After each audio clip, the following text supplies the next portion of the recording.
Isaksyan ngayong gabi.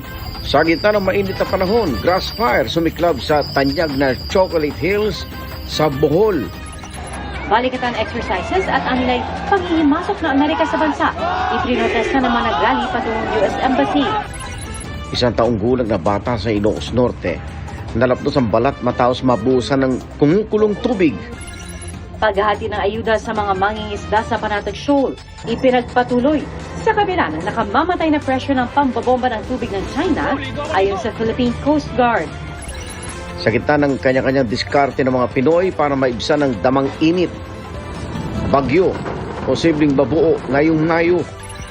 At Angelica ang sumagot sa pagdadawit sa kanya sa paghiwalay ni Bea Alonzo at Dominic Roque.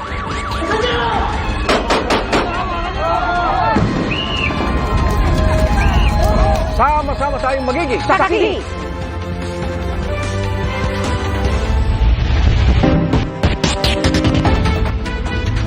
Igan, pati ang pamosong Chocolate Hill sa Bohol hindi nakaligtas sa grass fire. Pahirapan ang pagapula dahil matarik ang mga burol na nasunog.